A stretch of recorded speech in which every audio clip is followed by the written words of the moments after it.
In the late 1940s, the Jewish thinker Simon Ravidovich offered a speech entitled, "Israel, the Ever-Dying People."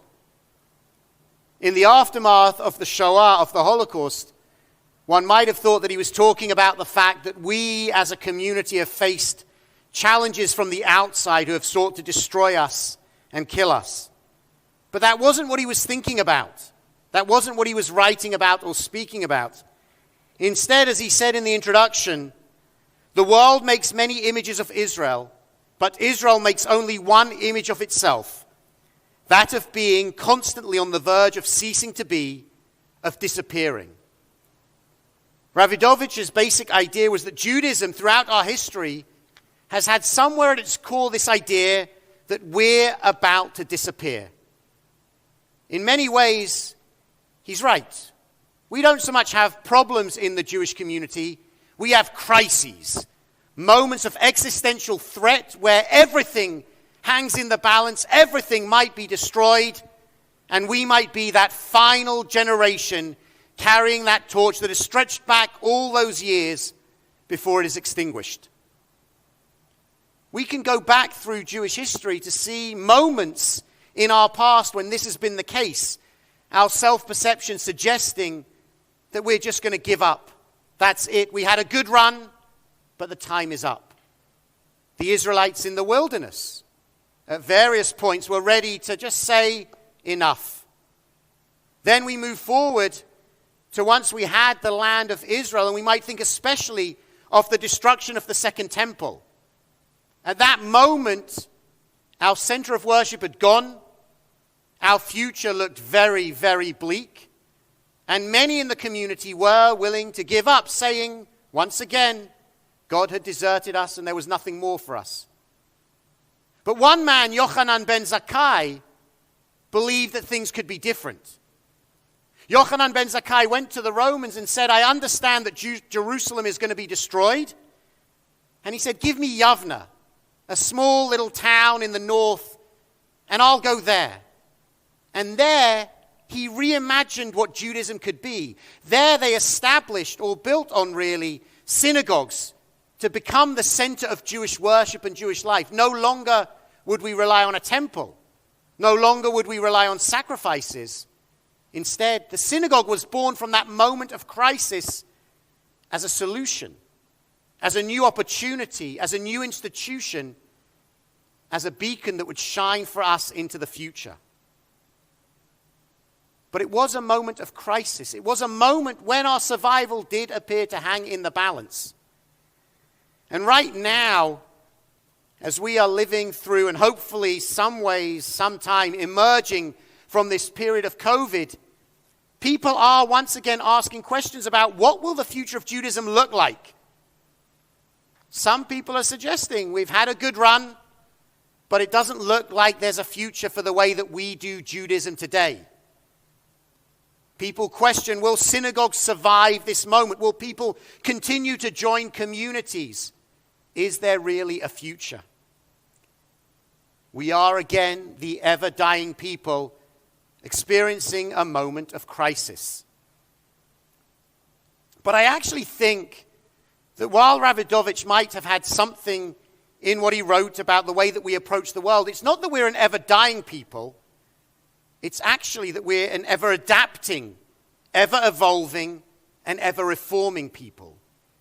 We face these moments of challenge, of crisis, of existential threat, and somehow we reimagine a new way that Judaism can survive. We rethink and rebuild upon the foundations that have gone before, but creating something new.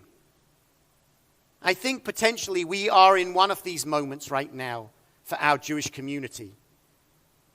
The institutions that we built, the synagogues, the federations, and various other parts of the Jewish community were constructed primarily in the 1960s and 70s. It was a different time. Just think about the way that society has changed in these past 50 years, and yet many of the models remain the same. But that doesn't mean that we can't adapt. That doesn't mean that we can't change. It doesn't mean that once again we can't reform what we've been doing to imagine something new. I actually think that rather than this moment being a moment of crisis, it's a moment of opportunity. As we emerge from this COVID pandemic, I sincerely believe that people are going to be looking for community in a way that they have never done before. For 2 years, we've been robbed of the connections that we've yearned for, the ability to be together with one another, to gather in the way that we would want. And I think there's going to be a rush to find those ways once we can come together completely and safely. Much has also been written about the very unique role that religious communities can play in ensuring and securing human flourishing. In an article out of Harvard, Professor Tyler Vanderweel wrote about the fact that the religious community plays more of a significant role in human flourishing than any other association in a person's life, even more than marriage. Religious communities have survived and thrived and reimagined themselves because actually, deep down, something of what we're offering is what people truly need. They needed it then, we need it today, and we'll still need it tomorrow. In that way, for us at Temple Shir Tikva, we will be thinking about how we can continue on this path of reimagining what the synagogue can be. Viewing this moment as we emerge from COVID, not as a crisis, but as an opportunity to build something new, something enduring, something that will answer the questions of today, not just the questions of yesterday. We'll be a welcoming community, opening our doors, both in person, but online as well, because the digital service is here to stay. The virtual experience is not going anywhere. But we'll ensure that people are welcomed both in person and online. And then from that welcome, we will establish a culture of belonging. What does it mean to feel like this is your place, that this is your home, that this is your community? We want our members and their friends to walk through these doors, to step into this building, and to feel a sense of ownership, that this is our place. Not the place where they come to see Rabbi Jordi, Cantaholis, or myself, but the place where they come to see themselves, see their friends, and see their people. And then we'll ensure that Temple Shir Tikva offers a source of meaning. Because ultimately, the reason that Judaism has survived is in part because of its adaptability, but also in part because what Judaism offers is what people need and have always needed. So many of the challenges of the world today, we can find answers and responses in our Jewish tradition. Just think about what we're doing right now.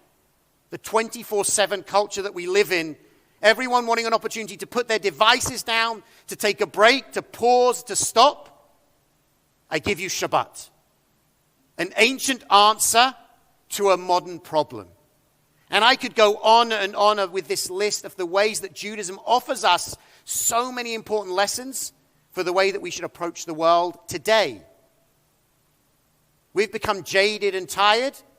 As Cantaholis often reminds us, Judaism calls on us to offer 100 blessings a day, recognizing 100 miraculous moments in the everyday, appreciating the blossoms, as Rabbi Jordi said, appreciating nature, appreciating just being together in community. And so right now, I don't think it's a moment of crisis for the synagogue, for Judaism, for the Jewish community. I think it's a moment of opportunity, because we're not an ever-dying people. Ultimately, we are really ever adapting, ever evolving, and ever reforming. And I think that's an exciting opportunity for each one of us as we reimagine what this community, what the synagogue, what Judaism can look like for the future. Shabbat Shalom.